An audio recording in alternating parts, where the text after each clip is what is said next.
कर्नाटक की राजनीति इन दिनों किसी राजनीतिक थ्रिलर से कम नहीं लग रही। कांग्रेस के भीतर चल रहा तनाव सिर्फ वर्तमान का संकट नहीं है, ये कांग्रेस पार्टी के लंबे इतिहास की एक ऐसी कहानी है जहाँ नेतृत्व हमेशा बुजुर्गों के पलड़े में झुका रहा है और युवा नेताओं को पेंशन का मंत्र थमा दिया जाता है। लेकिन सवाल ये है कि 2025 में वही कहानी दोहराई जाएगी।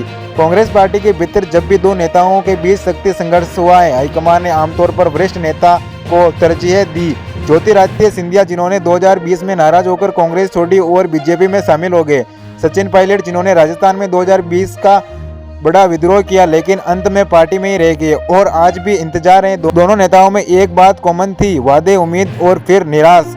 कांग्रेस हाईकमान के विश्वासन, फिर वही पुरानी आंतरिक राजनीति और अंत में युवा को पीछे हटाना पड़ा। अब वही पटरी पर खड़ी है डीके शिव कुमार की ट्रेन। कर्नाटक विधानसभा चुनाव जीतने के बाद कांग्रेस ने एक वादा किया था कि 2.5 साल का पावर शेयरिंग फॉर्मूला, सिरदार मैया को पहले 2.5 साल, डीके शिव कुमार को अलग 2.5 साल। सिरदार मैया ने अपना कार्यकाल पूरा किया। नवंबर 2025 वही महीना आ गया जब डीकेएस को कुर्सी मिलने वाली थी, लेकिन अब खेल उलट गया। सिद्धार्थ मैया ने 77 साल ने इस्तीफा देने से इनकार कर दिया और बताया जा रहा है कि राहुल गांधी और पूरी हाईकमान सिद्धार्थ मैया के साथ खड़ा है। यह सुनकर डीके शिव कुमार के कैंप में हलचल और से धोखा माना जा रहा है। कहा जा रहा है कि डीकेएस लगातार दिल्ली में मुलाकात के लिए इंतजार कर रही है, लेकिन मुलाकात नहीं हो पाई।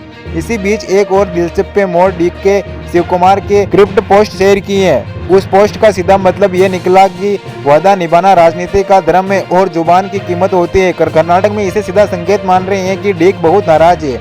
कई राजनीति विश्लेषक कहते हैं कि अब डीके शिव कुमार के सामने दो ही रास्ते हैं। पहला सचिन पायलट वाला रास्ता, धैर्य रखो, सालों इंतजार करो, उम्मीद छोड़ो मत, धीरे धीरे बुजुर्ग होते होते शायद एक दिन सत्ता मिल ही जाएगी। या फिर सिंधिया वाला रास्ता, समर्थकों को लेकर बगावत करो, सरकार गिराओ और एक नई राजनीतिक कहानी लिखो। और सच कहे तो डीकेएस की शक्ति, प्रभाव और कर्नाटक में पकड़ उन्हें सिंधिया से कहीं गुना मजबूत बताती है।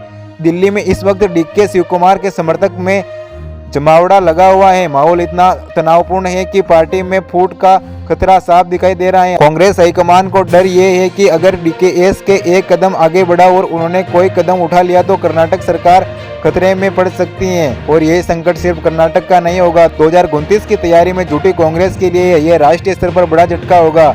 सिद्धार्थ मैया एक अनुभवी कद्दावर नेता हैं जिनकी पकड़ ओबीसी, दलित और ग्रामीण वोट बैंक मजबूत हैं। डीके शिव कुमार कर्नाटक के सबसे प्रभावशाली वो का दियांगत नेता जिनकी संगठन पर पकड़ बेहद मजबूत है।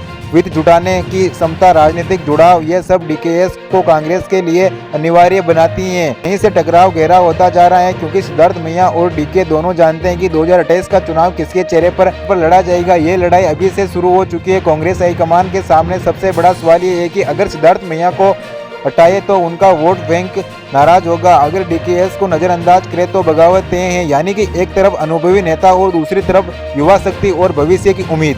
कांग्रेस हमेशा की तरह उम्मीद पुरानी मुश्किल में फंस गई है, वरिष्ठों को खुश रखकर या फिर भविष्य को मजबूत बनाए। कांग्रेस के भीतर हर कोई जानता है कि डीके शिव कुमार कोई कमजोर खिलाड़ी नहीं है।